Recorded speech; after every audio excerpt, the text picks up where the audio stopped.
السلام علیکم دوستوں، میں ہوں امجد، آپ دیکھ رہے ہیں میرا یوٹیوب چینل امجد۔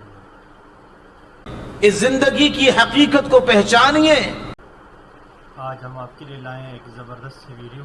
یہ دنیا مومن کا جیل خانہ ہے۔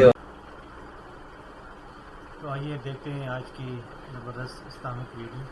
اس سے پہلے اگر آپ نے ہمارے چینل کو سبسکرائب نہیں کیا تو لائک کریں، شیئر کریں، کمنٹ کریں اور چینل کو سبسکرائب کریں۔ تو آئیے دیکھتے ہیں آج کی ہماری ویڈیو۔ بسم اللہ الرحمن الرحیم۔ اگر کسی کو صبر نہیں آتا تو وہ کیسے اپنے اندر صبر پیدا کرے؟ اس کا سب سے پہلا طریقہ یہ ہے، اس زندگی کی حقیقت کو پہچانیے۔ الدنیا سجن المؤمن وجنت الکافر۔ یہ دنیا مومن کا جیل خانہ ہے اور کافر کے لیے جنت ہے۔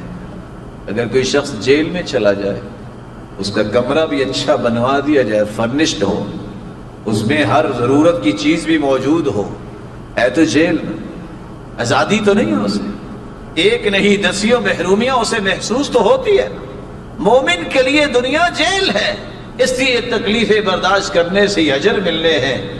اللہ کی رسول کا فرمان ہے، قیامت کا دن ہوگا جب تکلیفوں کو برداشت کرنے کے اجر ملیں گے، اس وقت تمنا کرنے والا کرے گا لو ان اجسادہم قرضت بالمقارید، کاش دنیا میں کینچیوں کے ساتھ ہمارے جسموں کو کاٹ دیا جاتا، آج جتنا اجر ملا ہے یہ اس سے زیادہ مل جاتا۔ انبیاء پہ بھی مشکلات مصیبتیں آئیں لیکن انہوں نے برداشت کرنا سیکھا اور سکھایا۔ آج ہمیں بھی زندگی کی اس حقیقت کو پہچاننا چاہیے، اسے اگنور نہیں کرنا چاہیے۔ کبھی دل میں یہ سوچ نہ لایا کرے کہ دنیا میں کوئی تکلیف نہیں ہوگی، یہ دنیا ہی نہیں پھر۔ اگر دنیا میں بھی کوئی تکلیف نہ ہو تو جنت کی کوئی خواہش کرے گا؟ جنت میں کوئی تکلیف نہیں۔ صبر آتا انسان کو اس طرح ہے، سب سے پہلے زندگی کی حقیقت کو پہچانیے۔ زندگی میں جہاں خوشیاں آتی ہیں وہاں انسان کو غمیوں کا بھی استقبال کرنا پڑتا ہے۔ ایک دوسرا طریقہ جس سے آپ اپنے اندر صبر کی صلاحیت پیدا کر سکتے ہیں وہ اللہ ذوالجلال نے قرآن مجید میں بیان کیا ہے۔ یا ایھا الذین آمنوا استعینوا بالصبر والصلاة ان اللہ مع الصابرین۔ ایمان کا دعویٰ کرنے والوں، مدد طلب کرو۔ کس بات سے؟ بالصبر والصلاة، نماز تم پڑھو گے، فرائض کی پابندی کرو گے، نوافل پڑھو گے، سجدہ کرو گے، اللہ تمہارے اندر صلابت اور قوت پیدا کر دیں گے کہ تم صبر کرنے والوں ہو۔ اور آپ صلی اللہ علیہ وسلم کا طریقہ بھی یہ تھا، كان اذا حزبه امر صلى، آپ کو جب بھی غم آتا، جب بھی پریشانی آتی تو آپ کیا کرتے؟ آپ اللہ کے سامنے سجدہ ریز ہو جاتے۔ عبداللہ ابن عباس رضی اللہ تعالی عنہ کو اطلاع ملی، جا رہے تھے، سواری پہ سوار تھے، اطلاع ملی کہ آپ کے بھائی اللہ کے پاس چلے گئے۔ سواری روکی، نماز شروع کر دی۔ ساتھی نے کہا یہ کیا؟ آپ جلدی پہنچیے۔ کہاں پہنچ کر کیا کروں گا؟ رب کی امانت رب کے پاس چلی گئی، میں تو صرف اس لیے نماز پڑھ رہا ہوں وہ طاقت تو مجھے مل جائے کہ میں اس صدمے کو برداشت کرنے کے قابل ہو جاؤں، کیونکہ اللہ کے قرآن نے یہ کہا ہے استعینوا بالصبر والصلاة۔ تم اگر اللہ ذوالجلال سے مدد طلب کرنا چاہتے ہو تو پھر نوافل پڑھو، تہجد پڑھو، نماز پڑھو اور فوراً اللہ کے سامنے سجدہ ریز ہو جاؤ۔ تمہارے اندر یہ طاقت آ جائے گی کہ تم بڑے سے بڑے صدمے کو برداشت کرو۔ ایک تیسرا طریقہ ہے جس سے انسان اگر صبر نہیں آ رہا تو اس کے اندر صبر آ جاتا ہے، اپنی زبان اس پہ اللہ ذوالجلال کا ذکر لاؤ اور اللہ کے رسول پر کثرت سے درود بھیجو۔ الا بذکر اللہ تطمئن القلوب. دلوں کا سکون تو اللہ نے اپنے ذکر میں رکھا ہے، اس لیے قلبی سکون اللہ کے ذکر کے بغیر ممکن نہیں ہے. اور اللہ کے رسول صلی اللہ علیہ وسلم نے اس صحابی سے کہا تھا جس نے یہ سوال کرتے کرتے کرتے یہاں تک پہنچا کہ اللہ کے رسول اگر میں کثرت سے درود ہی پڑھتا رہوں تو پھر کیا ہوگا؟ فرمایا اذن تکفى ہمک ویغفر لک ذنبک. میرے صحابی اگر تم کثرت سے درود ہی پڑھتے رہو گے تو خوش ہو جاؤ، زندگی کے سارے غم دور ہو جائیں گے اور سارے گناہ بھی معاف ہو جائیں گے. تو صبر کرنے کا تیسرا طریقہ یہ ہے اللہ کے ذکر کو اپنی زبان پہ لائیے اور اللہ کے رسول پر درود بھیجنے کو اپنا معمول بنا لیجیے. ایک صبر کرنے کا چوتھا طریقہ بھی ہے وَكُلًّا نَقُصُّ عَلَيْكَ مِنْ أَنْبَاءِ الرُّسُلِ مَا نُثَبِّتُ بِهِ فُؤَادَكَ وَجَاءَكَ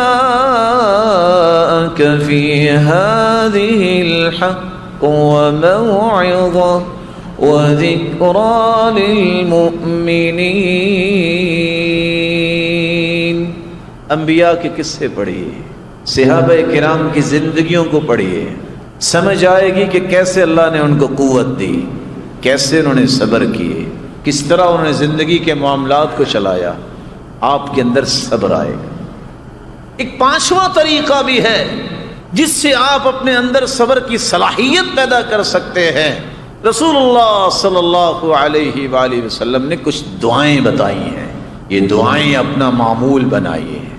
اذا اصاب احدا ہم او غم او سقم او شدہ، کسی کو غم آیا، فکر نے گھائل اور نڈھال کر دیا، بیماری نے لاچار کر دیا، سختیوں کی چکی میں پس گیا ہے، صرف اتنے الفاظ بول دے اللہ ربی لا شریک لہ. اتنے الفاظ بولنے سے اللہ اتنا راضی ہوتے ہیں کہ غم بھی، ہم بھی اور سختیاں بھی اور بیماریوں کو بھی اللہ دور کر دیتے. اللہ اللہ ربی لا اشرک بہ شیئا، یہ شخص جو پڑھ لیتا ہے اللہ ذوالجلال اس کے غموں کو اور پریشانیوں کو دور فرما دیتے. اللہ کے رسول کان اذا رعہ شیء، آپ کو بھی جب کوئی پریشانی ہوتی تو آپ یہ بھی پڑھتے یا حی یا قیوم برحمتک استغیث، اللہ میں تیری رحمت کا ہی طلبگار ہوں. اللہم رحمتک ارجو فلا تکلنی الی نفسی طرفت عین واصلح لی شأنی کل لا الہ الا انت. یہ الفاظ پڑھنے والا کبھی کمزور دل نہیں ہو سکتا. التلبین مجمۃ لفؤاد المریض وتذهب ببعض الحزن. رسول اللہ صلی اللہ علیہ وسلم نے ایک چھٹا علاج بھی بیان کیا، تلبینہ کھاؤ، اس سے انسان کا غم بھی دور ہوتا ہے اور بیماری بھی، جو مریض ہے اس کی بیماری کو بھی لے جاتا ہے. ایک ساتواں اور آخری علاج رسول اللہ صلی اللہ علیہ وسلم نے فرمایا اگر کسی کو صبر نہیں آ رہا تو وہ میری موت کو یاد کر لے کہ اللہ کے پیارے پیغمبر بھی تو دنیا سے چلے گئے، صحابہ پہ کیا گزری ہوگی. رسول اللہ صلی اللہ علیہ وسلم نے فرمایا اللہ ذوالجلال اپنے فرشتوں سے پوچھتے ہیں اقبضتم ولد عبدی ثمرۃ فؤادہ، جب تم نے روح کو قبض کیا میرے بندے جو دل کا ٹکڑا تھا کسی کا، یہ بتاؤ اس نے پھر کیا کہا؟ کہا اللہ حمیدک واسترجعک، اللہ تیری تعریف ہی کی ہے اور یہی کہا ہے انا للہ و انا الیہ راجعون، تعریف ہی کی ہے الحمدللہ انا للہ و انا الیہ راجعون. اللہ ذوالجلال فرماتے ہیں ابنوا لعبدی بیتا فی الجنہ وسموہ بیت الحمد. میرا آرڈر یہ ہے فرشتوں اگر اس نے تعریف کی ہے انا للہ و انا الیہ راجعون پڑھا ہے جنت میں کہ ایسا محل تیار کر دو ان کے لیے کہ قیامت کے دن جب جنتی جنت میں جائیں تو ہر دیکھنے والا اس محل کی تعریف ہی کرتا رہے۔ اللہ ذوالجلال سے دعا ہے، اللہ ذوالجلال ہم سب کو مصیبتوں سے بچائے اور صبر کی توفیق عطا فرمائے۔ یہ تھی آج کی ہماری ویڈیو، اس میں مولانا صاحب نے بہت آسان طریقے سے تمام مسلمانوں کو یہ ترغیب کی ہے کہ کبھی بھی کسی وقت بھی کسی مشکل میں بھی کسی غم یا تکالیف میں بھی صبر کا دامن ہاتھ سے نہیں چھوڑنا چاہیے، کیونکہ یہ دنیا مومن کے لیے ایک جیل ہے اور کافر کے لیے جنت ہے۔ تو ہمیں کسی حالت میں بھی صبر کا دامن نہیں چھوڑنا چاہیے اور ہمیں اللہ کا شکر ادا کرنا چاہیے۔ ایک صاحب فرماتے ہیں کہ صبر ایک ایسی سواری ہے جو اپنے سوار کو گرنے نہیں دیتا، نہ کسی قدموں میں نہ کسی کی نظروں میں، اور انسان کی تکلیف تب ہوتی ہے جب وہ کسی کے نظروں میں اور قدموں میں گر جاتا ہے، تو وہ ایک بہت زیادہ تکلیف والا موقع ہے۔ تو اللہ ہمیں اس طرح کی مصائب اور تکالیف اور مشکلات سے بچائیں اور اللہ ہمیں صبر والے بندے بنائے، آمین۔ اس طرح کی اچھی ویڈیو دیکھنے کے لیے ہمارے چینل کو سبسکرائب کریں، لائک کریں اور شیئر کریں۔